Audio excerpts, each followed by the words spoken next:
কুৰুক্ষেত্ৰৰ যুদ্ধত অভিমন্যুৰ বধ। মহাভাৰতৰ যুদ্ধৰ সময়ত কৌৰৱ সেনাপতি দ্ৰোণাচাৰ্যই এটি চক্ৰবিহু ৰচনা কৰে। এই সময়ত চক্ৰবিহু ভেদ কৰাৰ বাবে পাণ্ডৱ শিবিৰত অভিমন্যুৰ বাহিৰে আৰু কোনো উপস্থিত নথকাৰ বাবে যুধিষ্ঠিৰে তেওঁৰ ওপৰত এই গুৰুভাৰ অৰ্পণ কৰে।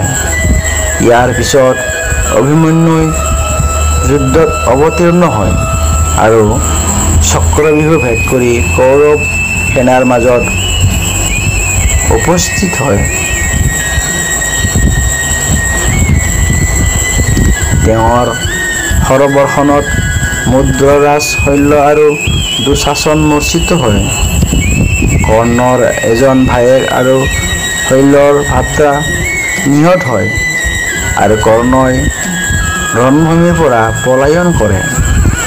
এই সময়ত যুধিষ্ঠিৰ, ভীম, ধৃষ্টদ্যুম্ন, শিখণ্ডী, সাত্যকী, বিৰাট আৰু দ্ৰুপদে বিহুত প্ৰৱেশ কৰাৰ চেষ্টা কৰে যদিও ধৃতৰাষ্ট্ৰৰ জোঁৱাই সিন্ধুৰাজ জয়দ্ৰথে শিৱৰ বৰত তেওঁলোকক পৰাস্ত কৰে আৰু বিহুৰ প্ৰৱেশ পথ ৰুদ্ধ কৰে।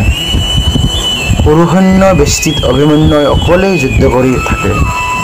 কৌৰৱ সৈন্য ছত্ৰভংগ হয় আৰু যোদ্ধাসকলে পলাবলৈ ধৰে।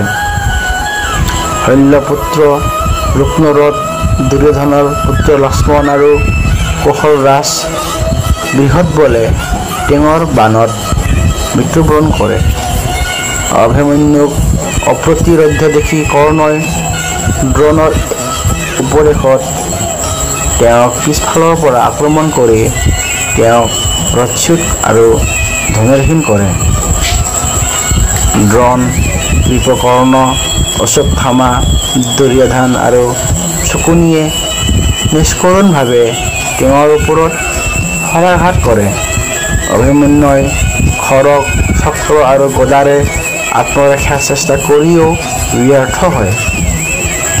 এই সময়তে দুঃশাসনৰ পুত্ৰই অভিমন্যুৰ মূৰত গদাঘাত কৰে।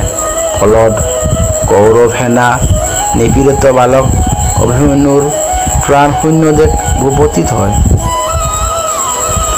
যুদ্ধৰ সন্ধিয়া কুৰুসৈন্যৰ হাতত অভিমন্যুৰ নিষ্ঠুৰ হত্যাৰ বাতৰি পোৱাৰ পিছত অৰ্জুনে প্ৰতিজ্ঞা কৰিলে যে ঠিক পিছদিনাখনেই সূৰ্যাস্তৰ আগতেই জয়দ্ৰথক নিজ হাতেৰে বধ কৰিব, অন্যথা অগ্নিত জাপ দি আত্মহত্যা কৰিব। পৰৱৰ্তী দিনা কৌৰৱে জয়দ্ৰথক কটকটীয়া নিৰাপত্তাৰ মাজত ৰখাৰ ব্যৱস্থা কৰিলে। বহু বিচৰাৰ অন্তত অৰ্জুনে জয়দ্ৰথক দেখা পালে যদিও নিৰাপত্তাৰ বেষ্টনী ভাঙি তাক বধ কৰাৰ সময় নাছিল, কাৰণ ইতিমধ্যে সূৰ্যাস্ত হ'বলৈ লৈছে। এনে এক মুহূৰ্তত শ্ৰীকৃষ্ণই অৰ্জুনৰ প্ৰতিজ্ঞা পূৰণৰ নিমিত্তে মায়াৰ দ্বাৰা খন্তেকীয়া সূৰ্যগ্ৰহণৰ সৃষ্টি কৰিলে। জয়দ্ৰথেও সূৰ্যাস্ত হোৱা বুলি ভাবি নিজৰ সংকট অৰ্জুনৰ মৃত্যু নিজ চকুৰে ওচৰৰ পৰা চাবলৈ অৰ্জুনৰ ওচৰলৈ আহে।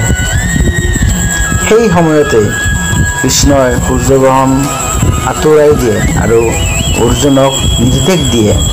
কিন্তু জয়দ্ৰথৰ পিতৃয়ে এটা বৰ লৈ থৈছিল যে যিয়েই তেওঁৰ পুত্ৰই শিৰচ্ছেদ কৰি মাটিত পেলাব তেওঁৰ মৃত্যু ঘটিব। সেয়েহে কৃষ্ণৰ উপদেশ মৰ্মে অৰ্জুনে এনেদৰে জয়দ্ৰথৰ শিৰচ্ছেদ কৰে যাতে তেওঁৰ মূৰটো গৈ তপস্যাৰত তেওঁৰ পিতৃৰ কোলাত পৰে।